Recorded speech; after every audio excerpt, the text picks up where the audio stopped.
Sir నమస్తే. ముఖ్యంగా ఆడపిల్లలు పెళ్లి అయిపోయిన తర్వాత ఈ ఆస్తి గొడవలు ఏవైతే ఉంటాయో ఎక్కువ శాతం జరుగుతూ ఉన్నాయి సార్. ఈ మధ్య కాలంలో ఆస్తి కోసం చంపుకోవడాలు, లేకపోతే చంపేయడాలు ఇలాంటివన్నీ కూడా. అయితే ముఖ్యంగా పెళ్లి అయిపోయి వెళ్ళిపోయిన ఆడపిల్లకి తల్లిదండ్రుల నుంచి ఆస్తి అన్నది వస్తుందా? అంటే ఇవ్వొచ్చా? అలాగే కూతురు కూడా అడగొచ్చా? ఈ మధ్య కాలంలో ఈ పార్టిషన్ సూట్లు చాలా పడుతున్నాయి. హ్మ్. చాలా మంది వేస్తున్నారు. హ్మ్. వేస్తున్నారు కోర్టులలో.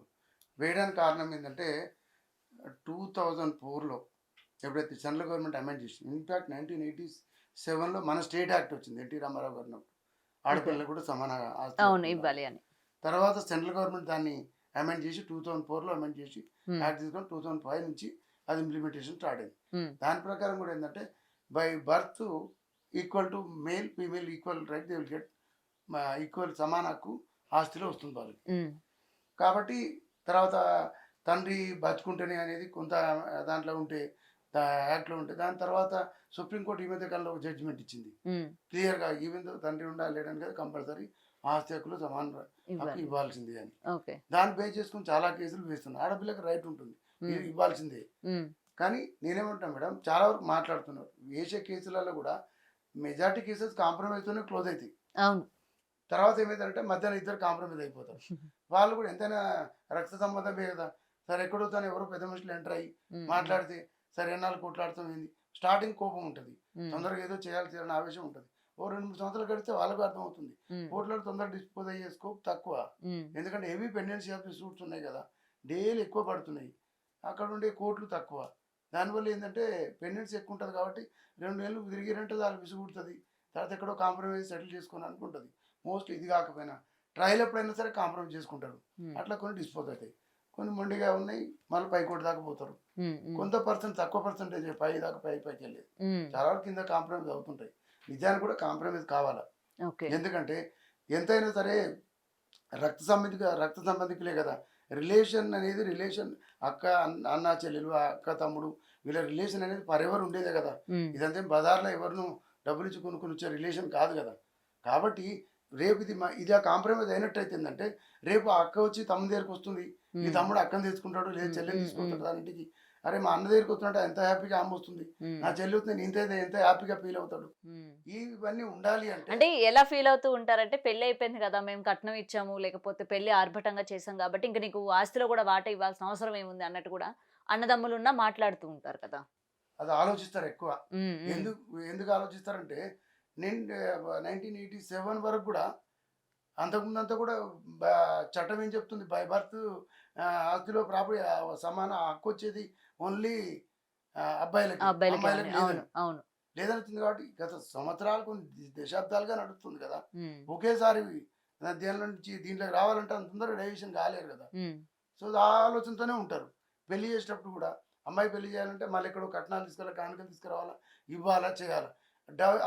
కట్నం ఇవ్వకూడదు, తీసుకోకూడదు అని గవర్నమెంట్ చట్టం చేసింది. హ్మ్. చేసినప్పుడు కూడా ఎక్కడ ఆగుతుంది? అట్లే కట్నాలు తెస్తున్నారు, కట్నాలు ఇస్తున్నారు, కోట్లు ఇచ్చేసి పెళ్లి చేయడం ఇదంతా చేస్తుంది. ఇదంతా జరిగిన తర్వాత గోల్డ్ ఇవన్నీ పెట్టి వేసిన తర్వాత మళ్ళీ ఎత్తునంటే అంత పెట్టాను కదా, పెట్టినాక కూడా ఆ! మళ్ళీ మళ్ళీ అడుగుతున్నారు ఎందుకు అని. అనే కోపం అనేది ఉంటుంది. హ్మ్. కాదు ఆడపడిచే కాబట్టి కూర్చుని మాట్లాడి ఇది కాదమ్మా ఇది ఇస్తాను రిక్వెస్ట్ చేసుకుని సెటిల్ చేసుకోవడమే కరెక్ట్ పరిష్కారం. హ్మ్. హ్మ్. కోర్టుల చుట్టూ తిరిగి కోర్టులు ఇచ్చేసుకునే కన్నా కాంప్రమైజ్ లోకదళ ఈవెన్ దో కేసు వేసినా సరే సమానంగా ఇవ్వొచ్చా సార్ అమ్మాయికి గూడా? లేకపోతే అబ్బాయికి కొంచెం ఎక్కువ, అమ్మాయి వేరే ఇంట్లో ఉంది చట్ట కాబట్టి ప్రకారం తక్కువ? సమానమే ఇవ్వాలి. సమానమే ఇవ్వాలి. ఏదో వీళ్ళు మేము పెళ్లి అండర్స్టాండింగ్ చేసాము, కట్నం ఇచ్చాము, అంత డబ్బులు సగం నీకిచ్చాం గాబట్టి ఇంక ఇందులో సగం వాటా మాత్రమే వస్తది అని అనడంలో కరెక్ట్ అమ్మా. కోర్టులోకి హ్మ్. వచ్చినప్పుడు హ్మ్. సమానంగానే ఇవ్వాలని కోర్టు అంటుంది చట్ట హ్మ్. హ్మ్. ప్రకారం. హ్మ్. కానీ సమానం కాకుండా వీళ్ళకి ఏదైనా ఇచ్చినట్టుగా ప్రూవ్ చేస్తే, హ్మ్. ఫర్ ఎగ్జాంపుల్ అప్పుడు ఇచ్చినట్టు గోల్డ్ పెట్టారు, ఓకే. గోల్డ్ ల్యాండ్ రిసీట్లు ఇచ్చి ఇచ్చినా గోల్డ్ రిసీట్లు ఇచ్చి, ఆ! లేదు ల్యాండ్ ఇచ్చారు, ఆ! ల్యాండ్ ఇచ్చిన దాని డాక్యుమెంట్ తెచ్చేసిన, ఓకే. సర్టిఫికేట్ కాపీలో పానీ సోప్ తెచ్చేసిన, హ్మ్. సో ఆమెకు దాన్ని కన్సల్ట్ చేస్తుంది కోర్టు. ఓకే. కానీ ఇచ్చినట్టు ప్రూఫ్ ఉండాలి హ్మ్. హ్మ్. అంతే. హ్మ్. హ్మ్. చాలా వరకు కట్నాలు డబ్బు రూపకంగా ఇచ్చారనుకోండి, హ్మ్. ఏముంటది? అదే. ఉండదు, ప్రూఫ్ అవును. ఏముండదు. ఏవో ఫోటోస్ కొన్ని ఇచ్చినట్టుగా పెడితే ఎన్ని ఉంటాయి ఆ ఫోటోలు.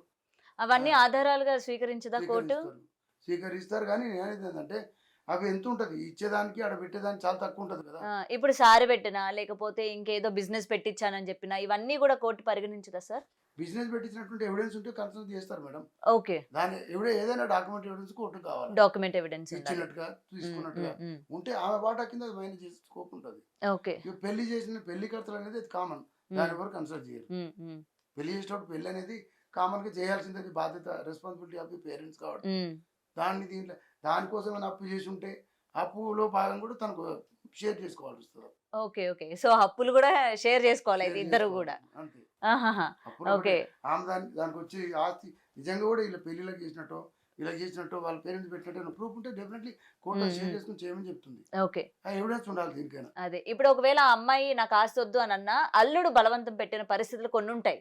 ఆ అమ్మాయి వద్దంటే ఏంటి నాకు కావాలి, నీ పుట్టింటి నుంచి నాకు తీసుకొచ్చి పెట్టు, లేకపోతే నా పిల్లలకు పెట్టు అని చెప్పి అటు భర్త ఒత్తిడి ఎక్కువ ఉంటుంది. సో అలాంటి సందర్భంలో ఇవ్వచ్చా?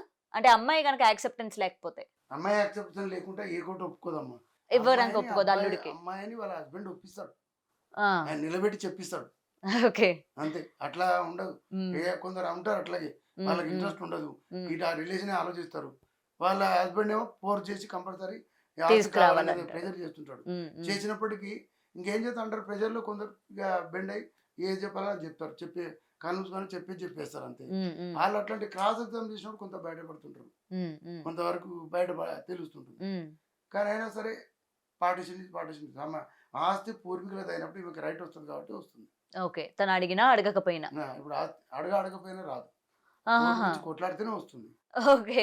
సో అంటే నార్మల్ గా కోర్టు వరకు కాకపోయినా తను అడిగినా అడగకపోయినా తనకి ఉంచేయాలి, తను తీసుకున్నా లేకపోయినా ఇచ్చేయాలి అన్నట్టు కొంతమంది ఆలోచిస్తూ ఉంటారు కదా. ఆలోచిస్తారు, వాళ్ళు ఇస్తుంటారు, అక్కడ ఇష్యూస్ రావు. అదే ఇదే కాకుండా ఇప్పుడు ఒక పర్సన్ చనిపోయింది అమ్మా, ఎక్స్ కానీ చనిపోయిండు. చనిపోతే ఆయనకి ఇద్దరు పిల్లలు ఉన్నారు, భార్య ఉన్నది అనుకుందాము. కోర్టు ఏం చేస్తుంది, ఇప్పుడు లీగల్ చాలా చోట్ల ప్రతి చోట ఏంటంటే డిక్లరేషన్ ఆఫ్ లీగల్ ఎయిర్ అడుగుతున్నారు. లీగల్ ఎయిర్ కావాలని వారసులు ఎవరో కావాలంటున్నారు.